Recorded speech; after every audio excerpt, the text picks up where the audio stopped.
Hi, I'm Dana. I was diagnosed as being autistic in summer of 2019, so it's been a little while for me now, and I thought it'd be good to talk about just sort of the process that I went through to be able to be diagnosed, because it can be a little confusing. I didn't really know where to go or who to reach out to or what would happen, and it was kind of just like a lot of anxiety and very stressful. Even though it didn't need to be, it really didn't need to be, it really was all fine, but I just didn't know what to do. I didn't know what to do, I didn't know what to expect.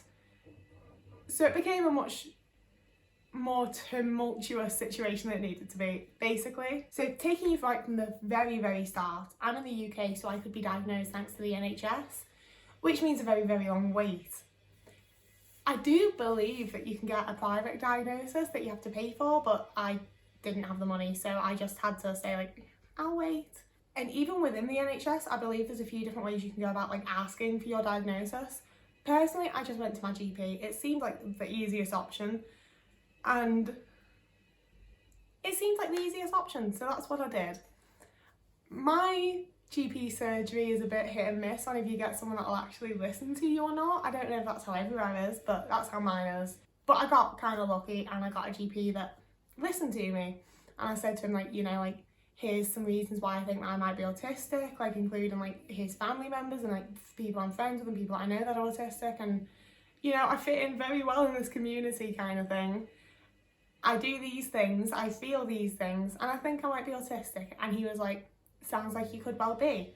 So he then referred me to the department of the NHS that deals with autism, I suppose. And probably about, I want to say 3 weeks to a month after that, I got a letter letting me know that I was on the waiting list to be diagnosed. I then heard nothing, and I had so many times when I was like, should I go back to my GP? Like, do I phone the number on the letter? Like, should I speak to somebody? And eventually I phoned the number on the letter, and they were like, oh, you just wait now. Don't phone us. Don't contact us. Just wait. We will get in touch with you. So I was like, okay. And then about 1.5 years after that, I got a letter to let me know that I was still on the waiting list. And I was like, jeez, guys, like it took a very long time. By the time I got the actual like appointment, I'd been waiting for over 2 years, and by the time I attended the appointment, it had been about 2 years and 4 months. So it took a long time. This is not something you're going to get like smashed overnight. This is not something you're just going to sort out. It takes forever with the NHS. And as much as I would like to moan about that, and as much as it obviously is a negative thing, what can you do? They can't help it, they're not getting the funding. That's just how it is at the minute. So that was the process I had to go through just to get round to like actually getting an appointment to be diagnosed.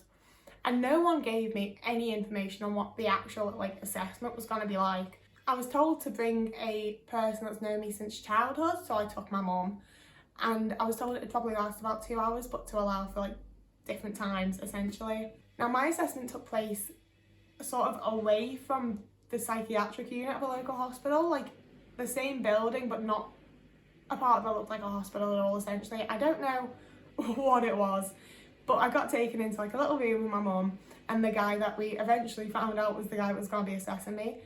It was a nightmare finding your way around that place. There was no reception. You just walked in and had to like sort of wander around until someone was like, hey, are you here for this? Come on then.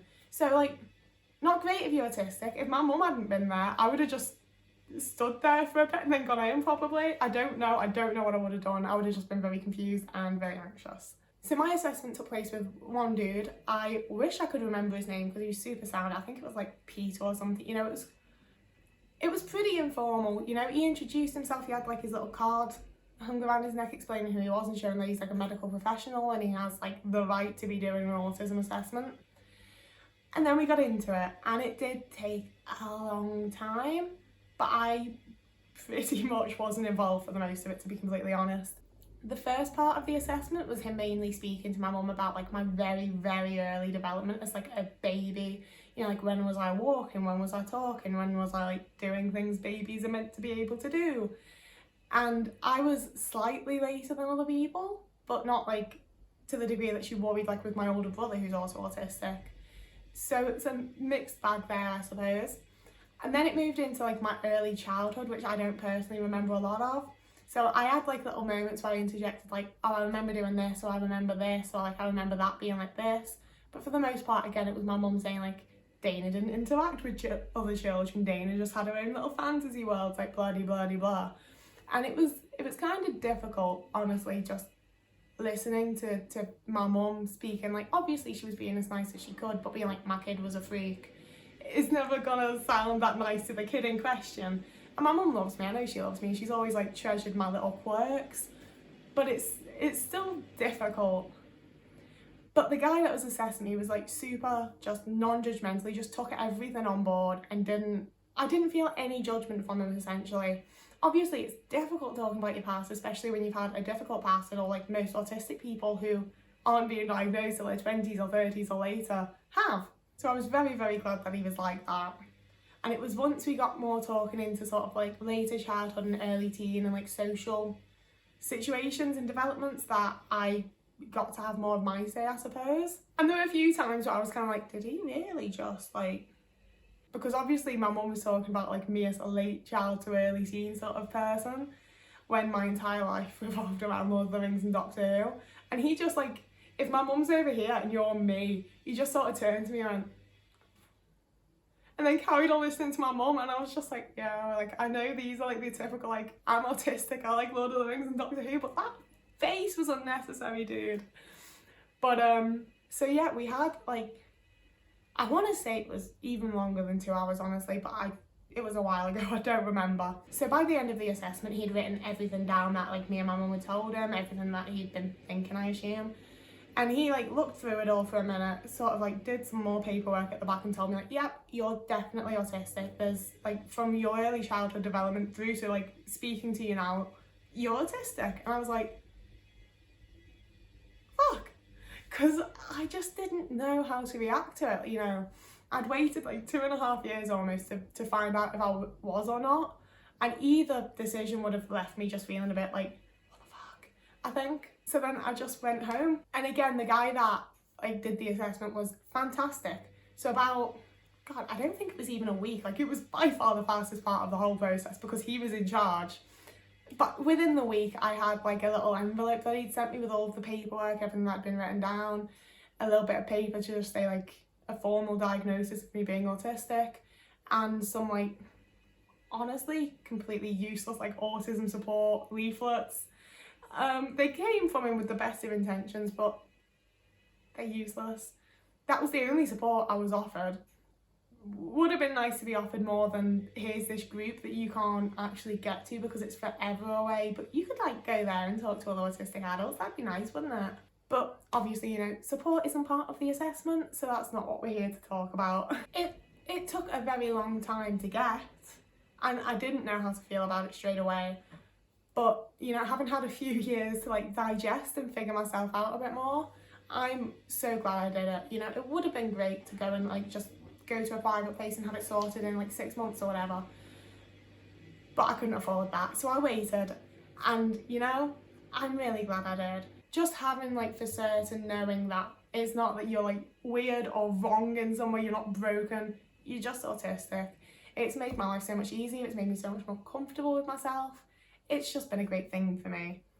So, if you're watching this because you think you might be autistic, I would definitely recommend speaking to your GP, seeing if you can get a referral that way, you know, doing whatever you can to get a referral.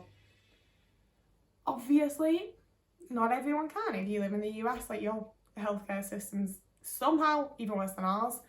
You know, lots of places, it will be very difficult for you to get a diagnosis. So my advice, if you really cannot get a diagnosis officially, would be to self-diagnose. I know it's kind of controversial in the community, but if you think that you're autistic because you have like XY traits and you feel XYZ way, then like, you know, I knew I was autistic before that guy did. It was nice having the confirmation, but really I was already pretty sure that I was autistic, you know. I just didn't want to sort of accept it without a real diagnosis. But I was already pretty sure. So if you're feeling that way and you're pretty sure you're autistic, you claim that, essentially is what I'm saying. You claim being autistic. And you know what? If you get like 4 years down the line and you can get a diagnosis at something else, then you can just admit to that, and people shouldn't be arseholes. They probably will be, but I think that's fully valid and fair. Not everyone has the access to a diagnosis, and even though it took me a really long time, I was very, very lucky and privileged to be able to get one. And that's just the facts. You've reached the end of the video. Thank you very much for watching. I don't think anyone else watches this far.